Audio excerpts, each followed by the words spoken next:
everyone, it's DrRic from Herbal 411, and today's unboxing is on BeetRoot. BeetRoot is it's a vegetable that has a very strong following in the cycling community. The cyclists have found that it increases endurance, and I did do a video before, so I'll put a link down below. The idea in a nutshell is that BeetRoot has probably the highest amount of nitrate in any vegetable group. Spinach, kale has amounts in it too, but BeetRoot's strong. Nitrate is also translated in chemical form to NO3. When you take the nitrate, you grind it up, you eat it, and you mix it in with the bacteria that are in your mouth, it turns to nitrite. Nitrite, also known as NO2, gets absorbed, and when it hits the stomach cleaves with the acid, cleaves the NO2, the nitrite, and turns it into nitric oxide. And nitric oxide gets absorbed into the lining of the distal stomach, small intestine, and gets into the bloodstream. That's where the magic happens. So hopefully that wasn't too much of a chemistry painful reenactment, but nitric oxide, when it's in the bloodstream, helps to relax those capillary walls that are in the capillaries, the arterioles, the arteries, and the heart. When those capillary walls are tight, you have hypertension and possible stroke, no give. When the capillary walls are soft and pliable and stretch, usually with youth, then you can tolerate. If there's a big front because you got excited, or you're trying to do a sprint away from a tiger, or you're getting angry at work, your heart is pumping, and with every heavy pump, you have to have a little give. And if there's a little bit of give, then you don't manifest as hypertension when you put that cuff on, which is cool. You don't have the symptoms either. So that's the other side of BeetRoot. The cyclists, the community likes to have the NO2 as energy source. It's a little different than what we're looking for today. So if you're going to try to do your own BeetRoot on your own, the study, which I'll try to put a link to down below. I don't think I can put a link, I just put the NIH study.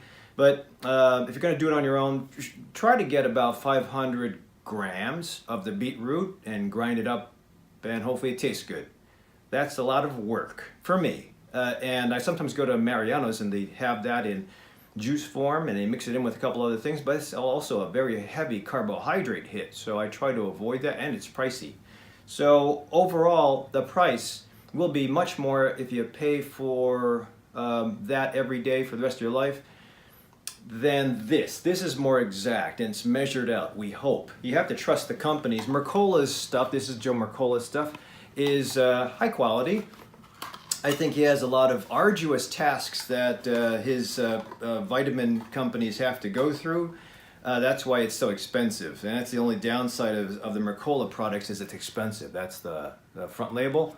And this is the nutrition panel. You'll see the nutrition panel has 500 milligrams of organic beetroot powder in addition to red spinach. And it's nice because the powder is perfect. 500 milligrams is perfect for the powder. 500 grams is what you're looking for of the weight of the root if you're trying to do it on your own. But you have to assume that the growers of that root that you got have good soil too, and take care of without too many pesticides. So this is, he labels this as GMO free. Now there's no GMO project stamp on here. He just puts the label there, which I'd rather see a non-GMO project. At this point in time, anything that's labeled with a non-GMO project is considered organic. So you don't have to pay for two labels. That's expensive. Maybe that's why he doesn't put the non-GMO project, but I can't guarantee that he's doing that. So this is how the stuff looks. It doesn't really, well, it smells like plastic. That's not good. So that's the capsule. And two of these capsules is equal to, at least according to the label, two of these capsules is equal to 500 milligrams of the BeetRoot. So 2 is equal to 500 milligrams of the BeetRoot, which is cool. And the study that was referred to in NIH's website, PubMed, studied people about over 2 to 4 weeks, I believe. and they crossed them over. They did a group with BeetRoot, and then it was about 250. The study was 250 mLs of the juice versus 250. I think it was milligrams of the root or powder, if I'm not mistaken. And then they did the other ones with BeetRoot with no nitrates. And then they crossed them over. And both of them, when they got this true stuff with the nitrates in it, it lowered the blood pressure by about 8 to 10 millimeters of mercury. So if you're borderline hypertensive, like 140 over 90, if you drop it by 10, that puts you into the sweet spot of blood pressure. Especially if you have white coat hypertension or a little bit overweight, working on blood pressure. You always have to work on the natural things like lowering your salt, decreasing your insulin level by eating properly, exercising, getting good sleep, cutting out alcohol, lowering caffeine. All those things are important. So work on that mindful practice. But if you've done all that, then I think this is worth use. I use dandelion root myself to lower blood pressure, but I'm going to give this a try and see how it goes. So the study also essentially concluded that if you can find an exact measurement of nitrate in your product, which they don't have that in Mercola's stuff, and I'm not sure any of those, you might see some exercise pre-supplement or pre-workout exercise things, supplements, powders that have liquids that have a milligram breakdown of the nitrate. But if it's not from BeetRoot, I wouldn't do it. So that's the problem, is studies are with the vegetable and the breakdown product of the vegetable in the human. So if you're just going straight for the active ingredient nitrate and you're making it in a lab, I wouldn't trust that.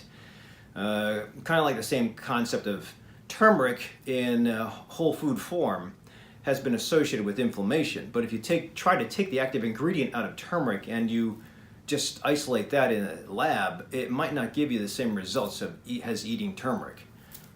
So anyway, the objective is if you can find nitrates in the form of in the milligram dose of about 6 to 12 milligrams per kilogram per day, that's what you would look for. For a guy that weighs 140 to 150, that translates out to about 450 milligrams of nitrate in your BeetRoot complex, whatever you get powder form. So hopefully this gives you a little bit of a foothold on another alternative for lowering your blood pressure. I can't grind down the BeetRoot myself. I don't like the red color. It just doesn't sit with me properly. And it's extra to go find the right amount, trust your farmer, grind it down. It's really messy. So see my other video. Check out the study on your own. If you have any comments on how you used BeetRoot before, maybe in your cooking style, and if it worked to lower blood pressure, please put them down below. Otherwise, we'll see you in the next unboxing.